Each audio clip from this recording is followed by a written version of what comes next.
Have you ever looked closely at this photo? There is something truly special about it. Let me share with you the story behind this picture. The story of a great soul, a spiritual light, who lived a very simple and divine life. He was known as Ranganna Babu Garu, born in Guntur in 1895. He lived until 20 October 1979.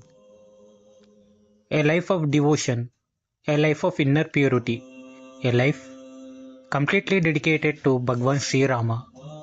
What makes him truly extraordinary is he has no guru because he accepted Lord Rama himself as his guru.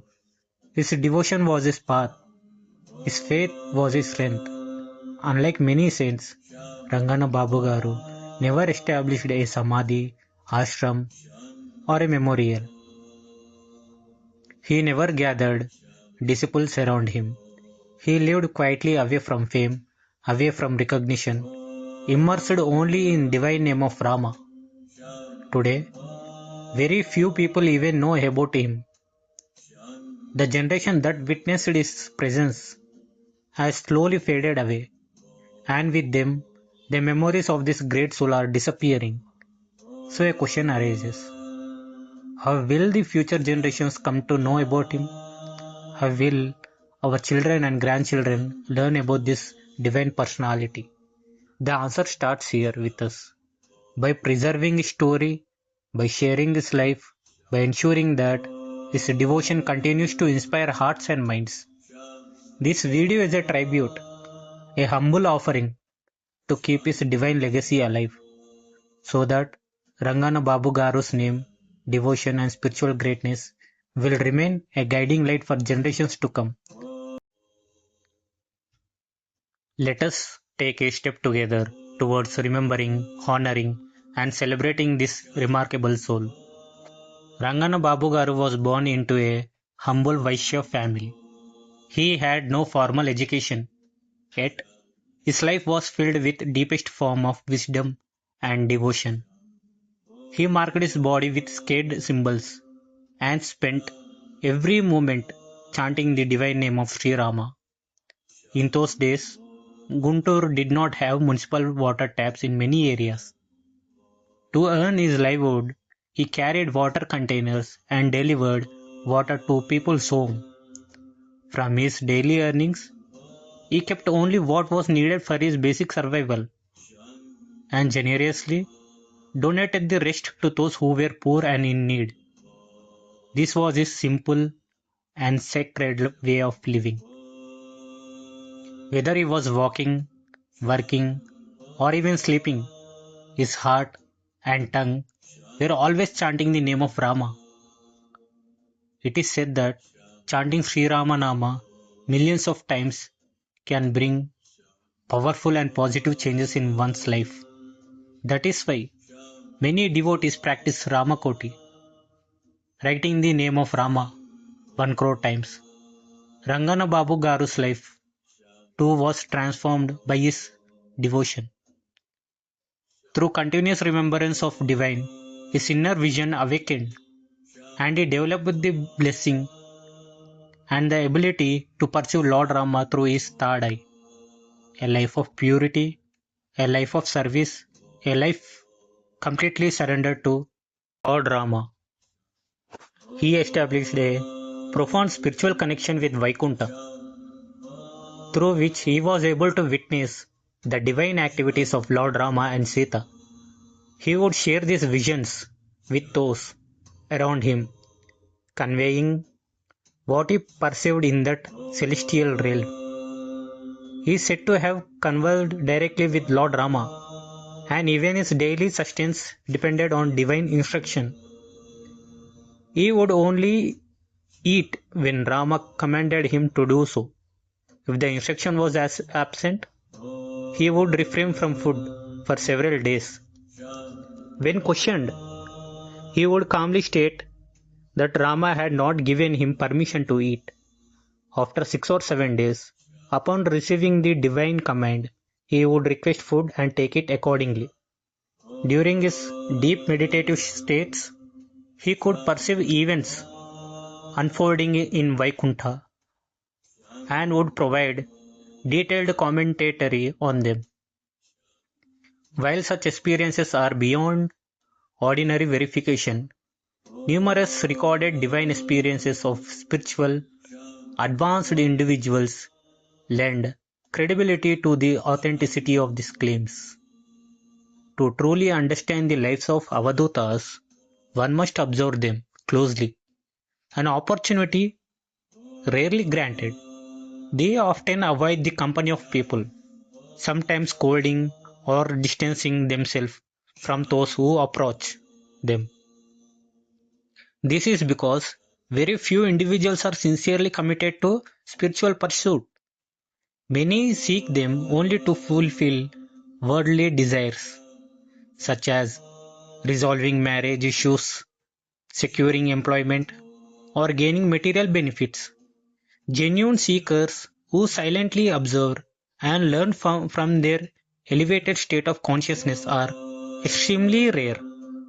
Avadutas themselves are uncommon in the modern age, yet those who approach them with humility and a pure heart can recognize their extraordinary qualities, qualities that cannot be found in the ordinary world. A remarkable incident once occurred involving a Telugu employee working in Bihar. Longing for a much needed break, he repeatedly requested leave from his superiors and was eventually granted a 2-week vacation. He returned to Guntur, where he was known to be a sincere devotee of Sri Rama and Ranganna Babu Garu. During his leave, he received an urgent call from the factory informing him that machine under his supervision had malfunctioned, causing a complete halt in production. Despite giving several technical instructions remotely, the issue remained unresolved.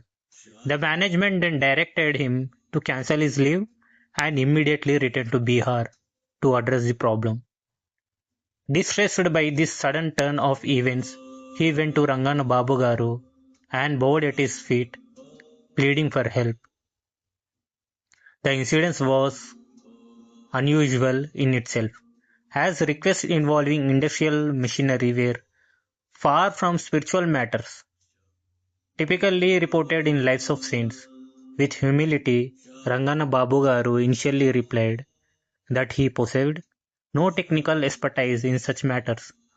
However, the devotee persisted, earnestly requesting his intervention. Closing his eyes, Ranganna Babu Garu said, "Dear one, I do not know anything about machines, but Rama knows everything. Rama has shown me that a small metal ball is stuck in component called a governor. Did you check it, dear?" Shocked by this specific knowledge, the man immediately contacted the factory and instructed them to inspect the governor. As revealed, a small metal ball was indeed stuck inside, obstructing the system.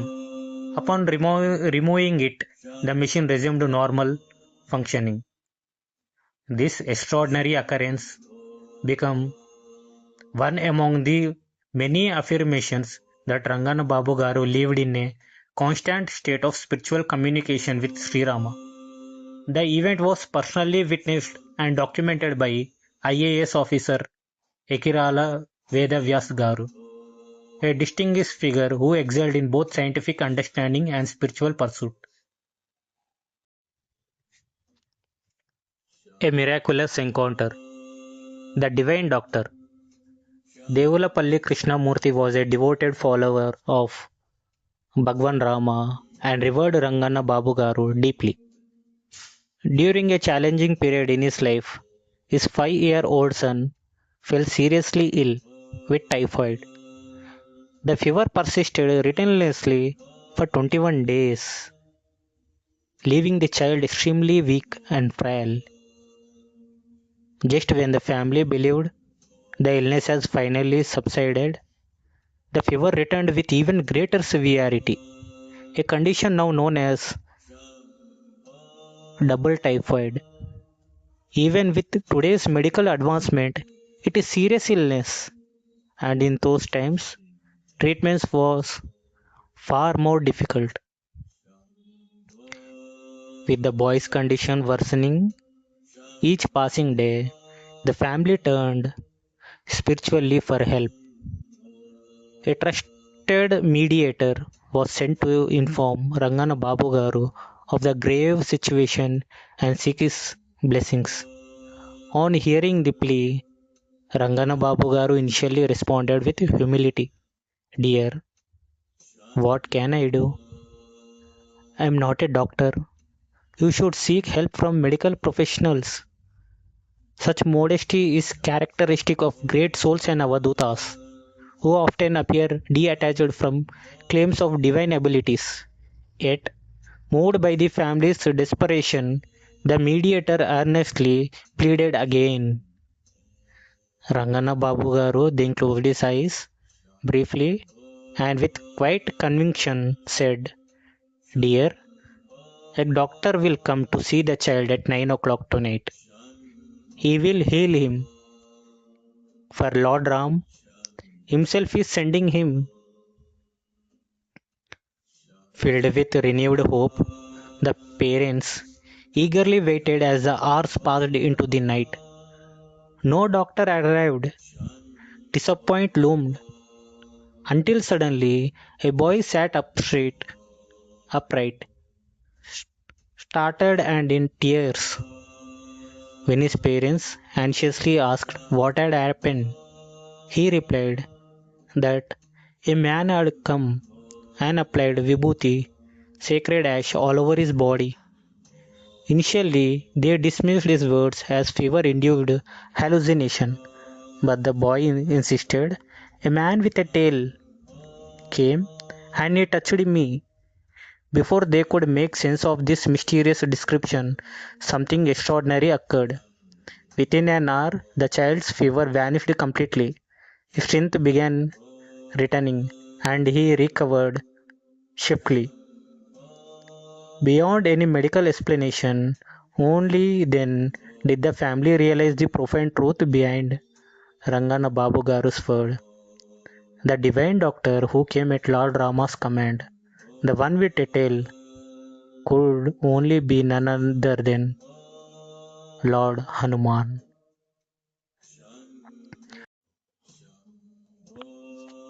A silent miracle, a blessing in disguise, a moment where faith transformed into healing. One day, a devotee visited the residence of Sri Ranganna Babu Garu. During his stay, he began describing the divine activities taking place in Vaikunta, as seen in his deep meditation. He said, Mangala Snanam has just been performed for Sri Rama. Swami is looking exceptionally radiant today. The tilak is now being applied to him. Naivedyam is being offered to Sri Rama. At that very moment, something extraordinary occurred. A plate filled with fruits suddenly manifested before their eyes, as if materializing out of thin air. Astonished by this miraculous sight, those present watched as Sri Ranganna Babu Garu respectfully offered the fruits to the devotee and his son. The fruits were unlike anything they had ever seen, round and smooth on the outside, resembling badminton shuttlecocks in shape. Upon being instructed to partake, they opened the fruits and found an interior similar to Velagapandu, wood apple or Indian bale. The taste, however, was unique, a delightful blend that reminded them of custard apple or orange. Curious and amazed, they asked Sri Ranganna Babu Garu what this fruit was and where such a thing could be found. Smiling gently, he replied, These fruits does not exist on earth. They are known as Rama Karunamrutafal, the nectar-filled fruits of Sri Rama's divine compassion. Sri Rama himself has sent them.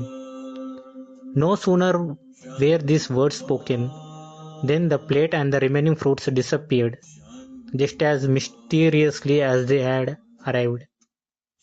This incident remains a profound testament to the divine grace experienced through unwavering devotion, a moment where the spiritual and physical realms touch, leaving an unforgettable mark on those who witnessed it. However, he always lived simple and not interested in such worldly matters. He remained unaffected by praise, much like a lotus leaf on water. Additionally, they do not accept any money. Ranganna Babu Garu illustrated his quality by refusing money from anyone. When offered new clothes, he would politely decline, stating that he had his own towel. He also did not accept food from others, as people would cook a variety of food items if he has intimated them of his arrival. He would visit homes unannounced, often early in the morning, and request food. If the host said they have not finished cooking and asked him to wait, he would happily eat leftovers from the previous day. After eating, he would bless them and leave. This simplicity is the nature of an Avaduta. Their focus is not on taste, wealth, or fate, but solely on the Supreme Soul. Once a wealthy woman visited Ranganna Babu Garu. She explained that despite seeking treatment from various hospitals and doctors, she was still suffering from a persistent illness.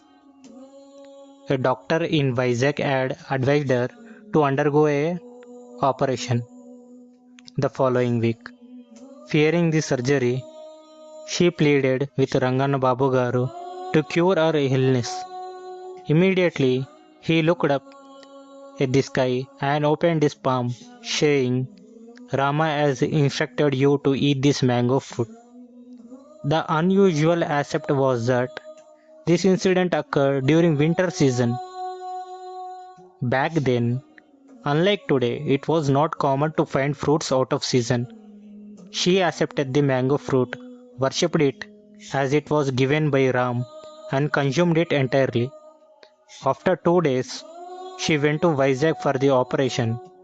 However, upon re-examination, the doctors found that she was perfectly healthy. The disease had completely disappeared. The doctors were baffled and informed that the new reports did not match the old ones. They said that her disease has vanished as if someone has directly removed it, describing it as a miracle. In gratitude, she offered Ranganna Babu Garu a significant sum of money, equivalent to millions today. She insisted that Ranganna Babu Garu to keep the money, but he smilingly refused. He said, Ram was the one who provided the fruit, and you are the one who consumed it. I have not done anything in this situation to accept the money. Despite on pleading, he suggested her to use the money to build orphanages and old age homes and supporting the existing ones.